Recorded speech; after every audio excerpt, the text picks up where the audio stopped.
Good afternoon बच्चों। आज हम टॉपिक शुरू करेंगे क्लास 10th में चैप्टर 4 क्वाड्रेटिक इक्वेशन। चैप्टर 4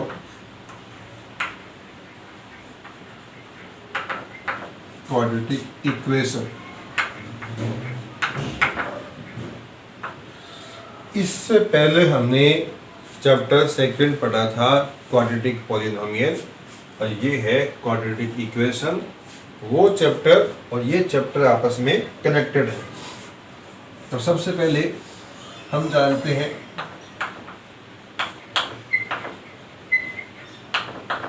कि general form of quadratic polynomial क्या होती है? ax² plus bx plus c, ये इसकी जनरल फॉर्म होती है। अगर इसको तो बोलते हैं अपने p ऑफ x। हमें क्या पढ़ना है? Quadratic equation. ये वाली फॉर्म किसकी है? Quadratic polynomial. तो बच्चों, क्वाड्रेटिक पॉलिनोमियल को अगर हम 0 के इक्वल लगा दें तो ये वाली फॉर्म क्या बन जाएगी? Quadratic equation. ठीक है, तो क्वाड्रेटिक इक्वेशन क्या हो जाएगी? क्वाड्रेटिक इक्वेशन वो हो जाएगी ax² plus bx plus c बराबर 0, जहाँ a क्या था? Not equal to 0। अब इसमें और इसमें आप कंपेयरिंग कीजिए, ये आपका कोई नंबर नहीं है।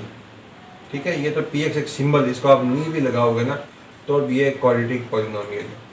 मतलब पॉलिनोमियल हमेशा होता है वन साइडेड, उसमें साइड हमेशा एक ही होगी, जबकि इसमें साइड कितनी है? 2। एक तो LHS, एक RHS। RHS में कितना है? 0 है। तो क्वाड्रेटिक पॉलिनोमियल को 0 के इक्वल लगाने से क्या बन जाएगा? वो क्वाड्रेटिक इक्वेशन। इक्वेशन में हमेशा 2 साइड होती है, लेफ्ट हैंड साइड और राइट हैंड साइड। जैसे आपने इस तरीके से पढ़ा होगा 2x प्लस 10, इसे बोलेंगे लीनियर पॉलिनोमियल। अगर इसके बराबर आप 0 कर देंगे तो ये बन जाएगी लीनियर इक्वेशन, क्योंकि इसकी पावर कितनी है? 1। ठीक है, तो ये पढ़ा आपने 8th क्लास में या 9th में पढ़ा है, और इसे आपने पढ़ा है 7th में इस तरीके से। ठीक है, तो इसको बोलेंगे पॉलिनोमियल, इसे बोलेंगे इक्वेशन। इक्वेशन में हमेशा 2 साइड होगी, पॉलिनोमियल में हमेशा एक साइड ही होगी। ठीक है, आगे बढ़ते हैं। ये इसकी स्टैंडर्ड फॉर्म है, किसकी? क्वाड्रेटिक इक्वेशन की ये स्टैंडर्ड फॉर्म है। फॉर एग्जांपल, जैसे मैंने a की जगह 6 डाल दिया, b की जगह मान लो 1 डाल दिया और c की जगह मान लो मैंने 2 डाल दिया। ठीक है, तो ये क्या बन गई? इसका एग्जांपल हो गया एक, जहाँ a कितना है? 6, a कितना है? 6, b कितना है यहाँ पर? b की जगह यहाँ पर 1 है, और c कितना हो गया? -2। ठीक है, तो फिर से बता दूं, a क्या है यहाँ पर? कोएफिशिएंट ऑफ x², b क्या है? कोएफिशिएंट ऑफ x, c क्या है? Constant term. अब आपको एक बात बता दूं मैं, जो पहले भी बता चुका हूँ, कि इसके जो आंसर आते हैं x के, इसके जो x के आंसर आते थे उसको हम बोलते अल्फा, और दूसरे आंसर को क्या बोलते हैं? हम बीटा, और इनको अपने क्या बोलते थे? जीरोस। अब यहाँ भी इसके आंसर आएंगे, वही बात, x का एक आंसर क्या? अल्फा, एक आंसर क्या होगा? बीटा। तो इनको हम बोलेंगे roots of equation, root of equation. ठीक है, अब बच्चों आपको इसमें, इस चैप्टर में और पीछे वाले चैप्टर में ज़्यादा सिमिलरिटी नजर आएगी, क्योंकि चैप्टर 2 में, ये चैप्टर 2 था आपका पॉलिनोमियल वाला, तो चैप्टर 2 में जितने सवाल थे उन सब के बराबर 0 लगाकर ये सवाल चैप्टर 4 में डाल दिए गए हैं, और कुछ सवाल नए भी आएंगे। तो पहले आपको ये बता दूँ, इस चैप्टर में हम मतलब कितने टाइप के सवाल हैं और क्या क्या पढ़ने वाले हैं। ठीक है, तो इस चैप्टर में 3 मेथड है। सॉल्विंग मेथड,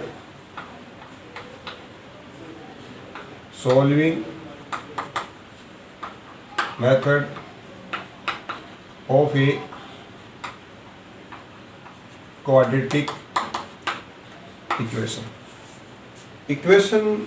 को सॉल्व करने के लिए इस चैप्टर में हम 3 मेथड पढ़ेंगे और पूरी बुक में ये 3 मेथड है। जब जब भी अपने पास क्वाड्रेटिक इक्वेशन आएगी अपने पास वो 3 ही मेथड रहेंगे, उनमें से हम किसी एक का यूज करेंगे। ठीक है, तो पहले मेथड का नाम क्या है? पहले मेथड का नाम है फैक्टराइजेशन मेथड।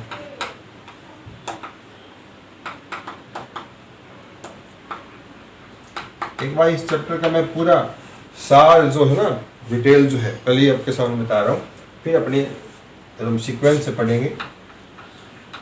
दूसरा है कंप्लीटिंग स्क्वायर मेथड। क्या है? Completing square method. तीसरा है श्रीधर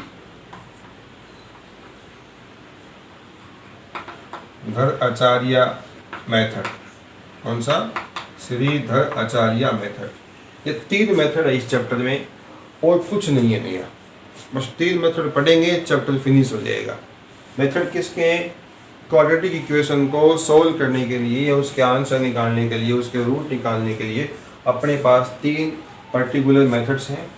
अब हम क्या करेंगे? एक सवाल लेंगे, उस सवाल को तीनों मेथड से सोल्व करेंगे और तीनों से इसका आंसर सेम आएगा। तो इस एग्जाम्पल के थ्रू आपके तीनों मेथड भी क्लियर हो जाएंगे। फिर कुछ नहीं, फिर अपने सवाल बचेंगे और सवाल प्रैक्टिस करेंगे और चैप्टर कंप्लीट हो जाएगा। ठीक है, हाँ जी, एग्जाम्पल देते हैं। सॉल्व फॉर एक्स, एक्स के लिए सॉल्व करो ऑफ इक्वेशन। इक्वेशन है 6x² plus x minus 4 equal to 0। अपने पास एक इक्वेशन, इसको सोल्व करना है। इसको सोल्व करने के लिए अपने पास 3 मेथड है। ठीक है, पहले इस मेथड से करेंगे, फिर इससे करेंगे, फिर इससे करेंगे, तीनों मेथड से आंसर सेम आएगा। तो आपको तीनों मेथड भी आ जाएंगे किस तरीके से अप्लाई करने, और साथ में इक्वेशन सोल्व करना भी आ जाएगा। ठीक है, तो सबसे पहले यूज कौन सा करेंगे? By factorisation method. कौन सा मेथड? By factorisation method. इसको अपन ये भी बोल सकते हैं middle term splitting method. Splitting method कौन सा? मिडल टर्म स्प्लिटिंग मेथड, जो आप 9th में पढ़ चुके हो। ठीक है, तो इक्वेशन क्या है? 6x² plus x minus 4 equal to 0। क्या करते हैं इसमें? सबसे पहले टर्म का लास्ट टर्म से मल्टीप्लाई करेंगे। तो 6x² इंटू माइनस 4 कितना आ जाएगा? Minus 24x²। ठीक है, यहाँ 2 करते हैं। ठीक है, कितना? माइनस 2। देखो सवाल बुक का नहीं, मैंने अपनी तरफ से लिए, ये मेथड क्लियर करने के लिए आपको। ठीक है, अब 12 के फैक्टर करोगे आप। 12 के फैक्टर होते हैं 4 इंटू 3। x² के फैक्टर होंगे x इंटू एक्स। हमें चाहिए यहाँ प्लस का x, तो ये प्लस का ले लेंगे, ये किसका ले लेंगे? माइनस का। अब इनका मल्टीप्लाई करो आप, कितना आएगा? 4 into 3 12, x into x x² plus into minus minus. ठीक है, लेकिन इनको जो माइनस करेंगे अपने, तो कितना आएगा? प्लस का x आएगा। ठीक है, हमें क्या चाहिए? मिडिल टर्म प्लस है, इसी इसका नाम क्या है? Middle term splitting. तो हम क्या करेंगे? अपने 6x², इस x को रिप्लेस कर दो, कितना आ जाएगा? 4x minus 3x। ठीक है, अब इसमें आप इसे पेयर बना दो। पेयर बनाओगे, इसको समझो आप 2 इंटू 3, इसको समझो 2 इंटू 2, 2 कॉमन आ जाएगा, x भी कॉमन, यहाँ कितना बचेगा? 3x plus 2। इन दोनों में कुछ भी कॉमन नहीं आएगा, तो कितना कॉमन ले लेंगे? माइनस का 1। ठीक है, जहाँ कुछ भी कॉमन नहीं आता वहाँ कितना कॉमन आएगा? 1 कॉमन आएगा। ठीक है, तो यहाँ कितना बचेगा? 3x प्लस में 2, माइनस कॉमन प्लस हो जाएगा। आप चाहो तो ये भी कर सकते हो इसमें कि इस टर्म को यहाँ लिखो और इस टर्म को यहाँ लिखो, फिर पेयरिंग करो तो भी आंसर सेम ही आएंगे। ठीक है, ये सेम हो गया, तो ये सेम आने भी चाहिए। अगर सेम नहीं आएंगे तो आपका क्वेश्चन गलत माना जाएगा। तो ये दोनों सेम थे, कॉमन आ गया। अब इसको कंबाइंड लिखा मैंने, पास 2x माइनस 1 इक्वल टू क्या था? 0 था। ठीक, इक्वल टू क्या था? 0 था। ऐसे ही हमने चैप्टर 2 में सोल्व किए क्वाड्रेटिक पॉलिनोमियल को। वहाँ पर क्या हम 0 ये बाद में लगाते हैं, यहाँ 0 पहले लगा हुआ है। ठीक है, अब इसका मल्टीप्लाई 0 है। अब एक छोटी सी बात पूछते हैं, बेसिक कॉन्सेप्ट है। यहाँ पर एक बेसिक कॉन्सेप्ट बता रहा हूँ आपको मैं, ठीक है। यहाँ पर इसलिए मैंने कहा ए और बी दो नंबर हैं, उनका मल्टीप्लाई 0 है, तो बताओ ए और बी के बारे में आप क्या बोल सकते हो। तो आप कहेंगे या तो ए 0 है या फिर बी 0 है, ये नहीं कहोगे कि दोनों ही 0 है, उस केस को हम कंसिडर नहीं करेंगे। तो दो नंबरों का मल्टीप्लाई 0 तभी हो सकता है जब या तो फर्स्ट नंबर 0 या फिर सेकंड नंबर 0। तो इसका मल्टीप्लाई 0 है या तो फिर ये 0 होगा या फिर ये 0। तो यहाँ से 3x इक्वल टू आ जाएगा -2, यहाँ से x इक्वल टू कितना -2/3, और 2x equal to 1, x equal to कितना आ जाएगा 1/2। तो इस आंसर को क्या बोलेंगे अल्फा, इसको क्या बोलेंगे बीटा, ठीक है। अपने पास दो आंसर आ गए। कौन सा मेथड था, फैक्टराइजेशन मेथड या मिडल टर्म स्प्लिटिंग मेथड। तो एक सवाल लिया हमने, इसके आंसर निकाले और ये मेथड मैंने आपको क्लियर कर दिया, ठीक है। आप साइड में यह आंसर नोट करो ताकि हम बाद में भूलें नहीं। x का आंसर कितना है 2/3 और दूसरा आंसर कितना है x का 1/2, ठीक है, -2/3। ये दो आंसर है। अब ये अपने आंसर निकाल लिए। अब ये इसी आंसर को हम दोबारा निकालेंगे इस मेथड से, फिर इससे भी निकालेंगे, ठीक है। हाँ जी स्टूडेंट, अब हम करेंगे कंप्लीटिंग स्क्वायर मेथड। सवाल ये लिया मैंने, ठीक है। तो क्या 6x² +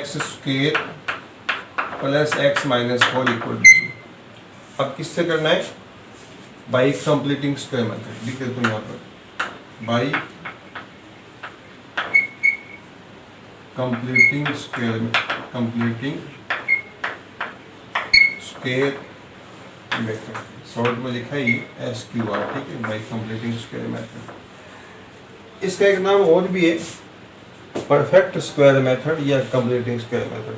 ये इसलिए इसका नाम है कि इसको सॉल्व करते करते कहीं ना कहीं कंप्लीट स्क्वायर बनेगा इसमें। हाँ, अब बुक में बता कंप्लीटिंग स्क्वायर मेथड के बारे में कुछ प्रोसेस है, 3-4 स्टेप है, ये को वर्किंग रूल है। उन वर्किंग रूल को आप फॉलो करते हुए चलते हो। पहला कौन सा है, सेकंड कौन सा है, थर्ड कौन सा है, वैसे ये करोगे तब ये सोल्व हो पाएगा। कहने का मतलब ये है कि कंप्लीटिंग स्क्वायर मेथड के टर्म्स हैं वो फिक्स हैं कि फर्स्ट टर्म में क्या करना है, पहले स्टेप में क्या करना है, स्टेप फिक्स है इसके, ठीक है। तो मैं इसमें कई टीचर तो क्या करते हैं कि इस मेथड के पहले स्टेप्स लिखवाते हैं, फिर बच्चों को साथ साथ बोलते हैं इसे पढ़ो, फर्स्ट स्टेप क्या लिखा है फिर वो करेंगे, फिर सेकंड पढ़ो क्या करना है, ये करना है। तो मैं क्या कर रहा हूँ, इसके स्टेप लिखवा नहीं रहा हूँ, साथ साथ में लिखवा भी रहा हूँ और साथ साथ में सोल्व भी करवा रहा हूँ। तो इस कंप्लीटिंग स्क्वायर मेथड का पहला स्टेप क्या है, आप नोट करना, मैं बोल देता हूँ। पहला स्टेप है make coefficient of x² is 1, कि x² का कोफिशिएंट कितना होना चाहिए 1। यहाँ कितना है 6 है, यहाँ 1 होना चाहिए। ये 1 तब आएगा जब आप इस पूरे में से 6 का डिवाइड कर दें। तो मैं इसमें डिवाइड लगा रहा हूँ 6 का, divide by 6, divide by 6 both side. 6 का डिवाइड क्यों करेंगे, क्योंकि यहाँ पर 6 को हटाना है मुझे, तो बनाए। यहाँ अगर 7 होगा हम 7 का डिवाइड लगा देंगे, ठीक है। तो इसमें 6 का डिवाइड लगाओ, इसमें प्लस इसमें भी 6 का डिवाइड, इसमें भी 6 का डिवाइड, इसमें भी 6 का डिवाइड। यहाँ कितना आ जाएगा x², यहाँ आ जाएगा 1/6x - 4/6 इक्वल टू कितना 0। पहला स्टेप कंप्लीट हुआ। दूसरा स्टेप क्या कहता है, आप नोट कर लो, मैं बोल देता हूँ। Separate variable term and constant term, मतलब x के टर्म एक साइड करेंगे और बिना x का जो टर्म है उसको दूसरी साइड कर लेंगे। Separate variable and constant term, ये सेकंड स्टेप रहेगा, ठीक है। ये लिख रहा हूँ मैं x² प्लस 1/6x, इधर ले जाओ इसको 4/6, ये माइनस का तो प्लस का। तो x का टर्म लेफ्ट हैंड साइड में हो गए और विदाउट x का टर्म राइट हैंड साइड में हो गया। अब क्या करना है, तीसरा जो स्टेप है ना वो मैं यहाँ नहीं लिख रहा हूँ, एक्चुअली वो सोल्यूशन का पार्ट है। तीसरा जो स्टेप है वो सोल्यूशन का पार्ट है। तो मैं वो क्वेश्चन के अंदर लिखूंगा यहाँ सॉल्यूशन के अंदर, ठीक है। क्या है वो देखो, कोफिशिएंट ऑफ एक्स कितना है 1/6, एक्स का कोफिशिएंट ले रहे हैं, ठीक है। इट्स हाफ, इसका हाफ कितना होगा 1/6 का हाफ करना से 2 अपॉन में लगा दो, कितना होगा 1/12। इट्स स्क्वायर, इट्स स्क्वायर, इसका स्क्वायर कितना हो गया, इसका स्क्वायर हो गया 1/144, ठीक है। Adding both side, adding both side, इसको हम क्या करेंगे बोथ साइड प्लस करेंगे, ठीक है।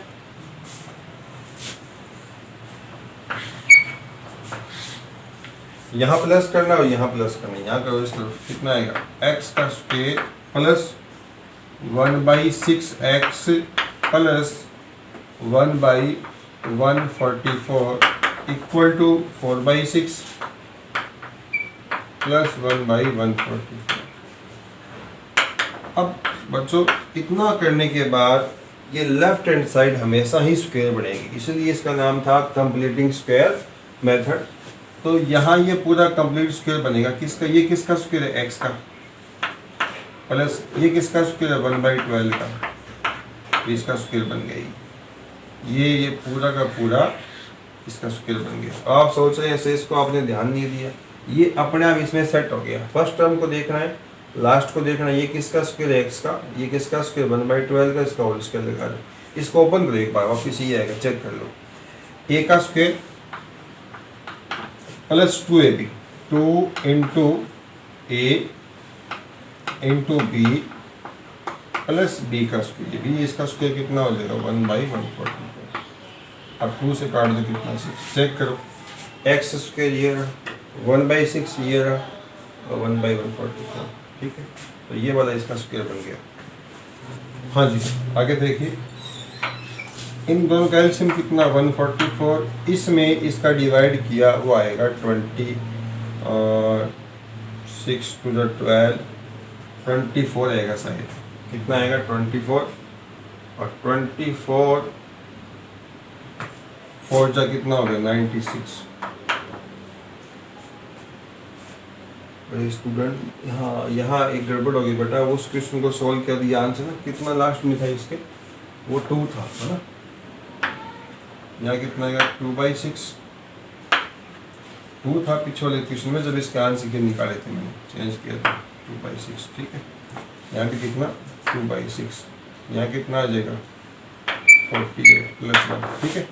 इसमें इसका डिवाइड किया 24 2 जा 48, इसमें इसका डिवाइड 1 का 1 से गया 1, ठीक है। तो यहाँ कितना आ जाएगा x प्लस 1/12 का होल स्क्वायर, ये हो जाएगा 49/144।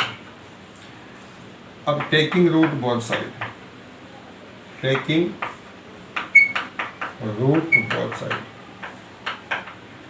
क्योंकि हमें x को फाइंड आउट करना है तो सबसे पहले स्क्वायर हटेगी, ऐसा नहीं कि इसको ओपन कर देंगे, ओपन करने से यहीं पहुंच जाओगे, स्क्वायर के हटाएंगे फिर इस 1/12 को हटाएंगे। तो स्क्वायर हटाने के लिए एक ही इलाज है, पता है सबको, रूट लेना पड़ेगा, ठीक है। तो यहाँ करते हैं इसमें x प्लस 1/12 का होल स्क्वायर, इसका रूट और 49/144 का रूट। एक बात का ख्याल रखना आपको, इस तरफ क्या लगाना है यहाँ पर प्लस और माइनस, क्यों, क्योंकि जब भी वेरिएबल का कहीं पर स्क्वायर आएगा तो आपको, जैसे एग्जांपल देता हूँ मैं, जैसे x का स्क्वायर है इक्वल टू मान लो 9 है, तो बताओ x की जगह क्या है, x की जगह क्या रखें कि इसमें 9 आ जाए, तो आप कहोगे से 3 रख दो या फिर -3। इसका मतलब जब भी वेरिएबल का स्क्वायर होगा तो वेरिएबल हमेशा 2 वैल्यू लेगा, एक तो प्लस की और एक माइनस की, ठीक है। यहाँ अपने वेरिएबल की वैल्यू निकाल रहे हैं x की, यहाँ पर ये प्लस माइनस लेना पड़ेगा इस साइड, ठीक है। अब ये स्क्वायर से ये कट जाएगा, ये स्क्वायर से कट जाएगा, कितना आ जाएगा x प्लस 1/12 प्लस माइनस यहाँ कितना 7/12, इसका रूट 7, इसका रूट कितना 12, ठीक है। तो अपना कहाँ तक पहुँच गए, x plus 1/12 equal two plus minus 7/12। अब यहाँ पर 2 केस लेंगे, तो प्लस केस एक वाला माइनस की। एक बार तो लेना पड़ेगा प्लस का 7/12, दूसरी बार माइनस का 7/12। तो x प्लस 1/12 इक्वल टू 7/12 और x plus 7/12 equal to minus 7/12। एक बार माइनस का, एक बार प्लस का, ठीक है। तो यहाँ से x इक्वल टू 7/12 माइनस 1/12, तो x इक्वल टू कितना 12, इसका एलसीएम आ गया 7 माइनस 1 कितना आ गया 6/12, और 6/12 को आप कैंसिल कर दो, कितना 0/2। यहाँ से x इक्वल टू माइनस 7/12, ये माइनस यहाँ पर, और इसको भी दे देता माइनस का 1/12, इसका एलसीएम कितना है 12, 12/12 1, उनका हिस्से क्या -7, सब आपको आता ही है। ये कितना हो गया -8/12, 4 3 जा 4 2 जा, यहाँ पे x का आंसर कितना है माइनस का 2/। देख लीजिए 1/2 माइनस 2/3, आंसर देखो ये 1/2 माइनस 2/3, यही फर्स्ट मेथड से आया था, यही सेकंड मेथड से इसका आंसर आया है।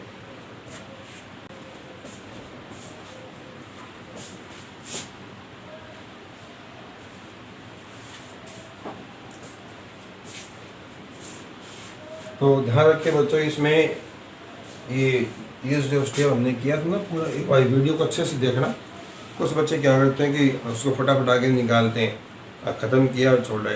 किसी भी वीडियो लेक्चर को देखना हमेशा पूरा देखिए, अगर आपके पास समय हो तो, समय नहीं है तो मत देखिए, क्योंकि पूरा नहीं देखोगे तो आपको समझ नहीं आने वाला, क्योंकि जिस टीचर ने इसको पढ़ाया उसको भी बहुत टाइम लगेगा पढ़ाने में, ठीक है।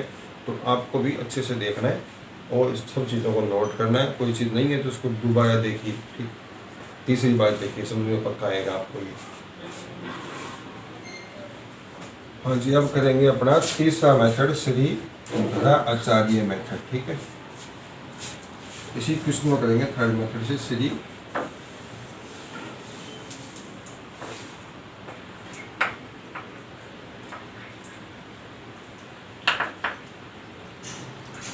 श्रीधराचार्य मेथड। इसका एक नाम और भी है, क्वाड्रेटिक फॉर्मूला। हर मेथड के दो नाम है, इसका भी नाम है। तो इसका भी एक खास पर्टिकुलर फॉर्मूला है, आपको मैं साइड में बता दूँ। इक्वेशन इस फॉर्म में हो, इक्वेशन इस फॉर्म में हो, तो इसमें x के आंसर निकालने के लिए आपको ये फॉर्मूला यूज करना है, -b प्लस माइनस √d/2a। जहाँ d आंसर निकालोगे b² माइनस 4x, पहले d निकालोगे, d को इसमें पुट करोगे, और d का नाम क्या होता है, d का नाम होता है डिस्क्रिमिनेंट। d का नाम क्या होता है, डिस्क्रिमिनेंट, ठीक है। फिलहाल इस फॉर्मूले को नोट कर लीजिए। इस फॉर्मूले का नाम ही क्या है, क्वाड्रेटिक फॉर्मूला, क्वाड्रेटिक फॉर्मूला या धराचार्य मेथड, ठीक है। धराचार्य मेथड या क्वाड्रेटिक फॉर्मूला, इससे करना है, ये डी निकालना, ये मेथड कैसे बना, इसका डेरिवेशन क्या है, इसको हम डिस्कशन बाद में करेंगे, ठीक है। तो सबसे पहले आप d निकालोगे, तो d कैसे आएगा इसमें, b² माइनस 4ac। यहाँ देखो b कितना है, b² माइनस 4ac, b कितना है, b यहाँ पे देखो कितना है, b होता है x का कोफिशिएंट, यहाँ 1 है, इसका स्क्वायर, -4 इंटू a कितना है 6, c कितना है, c होता है कॉन्स्टेंट टर्म -2, ये हो गया 1 प्लस कितना हो गया 48, कितना आ गया ये 49, d की वैल्यू कितनी आ गई 49 आ गई। अब d की वैल्यू 49 यहाँ डाल देंगे, तो x इक्वल टू कितना आ जाएगा माइनस, मतलब माइनस फिर b कितना है यहाँ पर, b यहाँ पर 1 है, प्लस माइनस d कितना आया 49 अपॉन 2 इंटू a कितना है 6, ये आ जाएगा -1 प्लस माइनस, इसका रूट कितना 7 अपॉन कितना 12, ठीक है। एक बार हम क्या लेंगे इसमें प्लस के, यहाँ लेना है प्लस, 7 के साथ प्लस लेंगे और फिर दूसरी बार 7 के साथ माइनस लेंगे, तो x equal to -1 plus 7 divide by 12। 7 minus 1 कितना हो गया 6/12, कितना आया 1/2। दूसरी बार क्या लेंगे माइनस, तो x इक्वल टू कितना लेंगे -1 माइनस का ही 7 डिवाइड बाई 12, ये कितना -8/12, 4 2 जा और 4 3 जा। तो देखो बच्चों वही आंसर आया, वही अल्फा है, वही बीटा है आपके। जो आंसर देखिए 1/2 और -2/3। देखिए तीनों मेथड मैंने क्लियर करवा दिए। एक सवाल लिया, उस एक सवाल को तीनों मेथड से सोल्व किया और तीनों मेथड से सोल्व करने के बाद उसका आंसर सेम आया। तो ये इस तरीके से पढ़ाने का कारण ये कि है कि आपको पहले ये बता सकते हैं इस चैप्टर में ज़्यादा कुछ नहीं है, 3 ही मेथड है और तीनों मेथड को एक साथ एक ही सवाल में यूज़ करवाए तो आपको ये मेथड यूज़ करने आ जाएंगे और इसको याद भी हो जाएंगे भी किसमें क्या स्टेप लेना था हमें। ठीक है, ठीक है। रही बात एक्सरसाइज की 4.1 के एनसीईआरटी को हम कल सॉल्व करेंगे। आप चाहो तो खुद भी सॉल्व कर सकते हो, ईजी है। हाँ, एक चीज़ का और ख्याल रखना, d equal to b square minus 4 जैसे इसका नाम है डिस्क्रिमिनेंट। ये इस चैप्टर में अलग से एक स्मॉल टॉपिक है, इसको अलग से पढ़ाऊंगा ये क्या चीज़ है, इस फॉर्मूले का प्रूफ कैसे वो एक कैसे है, ये सब मैं अगले वीडियो लेक्चर में बात करूँगा या उससे अगले लेक्चर में। तो आज के लेक्चर में बच्चों इतना ही। अब आप क्या कर सकते हो, आप एक्सरसाइज एनसीईआरटी की मत करना, कोई भी एक्सरसाइज जैसे आरडी से कर लेना एक बार, क्योंकि एनसीईआरटी में स्टार्टिंग में ये सब बात नहीं करेगा वो। एनसीईआरटी में इक्वेशन का फॉर्मेशन वो स्टेप बाय स्टेप चलता है। ठीक है, तो मैंने हर एक चैप्टर को पढ़ाने का एक अलग तरीके से पढ़ाना पड़ता ताकि बच्चों को समझ में आए अच्छे तरीके से। तो इसको इसलिए पढ़ाना पड़ा इस तरीके से कि एक ही वीडियो लेक्चर में तीनों मेथड एक साथ डिस्कस करेंगे तो ज़्यादा बेटर रहेगा। ठीक है, तो एक काम करना आप लोग, आरडी में चैप्टर जो भी है शायद चैप्टर 4 ये ओल्ड आरडी में, ठीक है, न्यू में 4 होना चाहिए, तो उससे आप सॉल्व करना क्वेश्चनों को। ठीक है, हाँ ये अलग से टॉपिक है। एक बात और ख्याल रखना कि अगर हमें ये आंसर हमें दे रखे हो और हमें क्या बनानी हो, इक्वेशन बनानी हो, तो आपको पता है फॉर्मूला क्या था, x² alpha plus beta into x, और यहाँ क्या था alpha into beta equal to कितना 0 लगाना है क्योंकि इक्वेशन की बात हो रही है। ठीक है, तो x का स्क्वायर अल्फा कितना यहाँ पर 1/2, बीटा कितना -2/3, अल्फा कितना 1/2, बीटा कितना -2/3। ठीक है, ये कितना हो गया x², इसका एलसीएम कितना है 6/2 3 आ जाएगा, 6/3 2 2 जब 4 हो जाएगा, ये इससे कट गया कितना -1/3। तो x का स्क्वायर माइनस कितना हो गया 3 - 4 -1, तो -1/6। 3 और 6 का एलसीएम कितना आएगा 6 आएगा। तो इस पूरी इक्वेशन को आप 6 से मल्टीप्लाई कर दो, इस पूरी इक्वेशन को आप 6 से मल्टीप्लाई कर दो, कितना आएगा देखिए,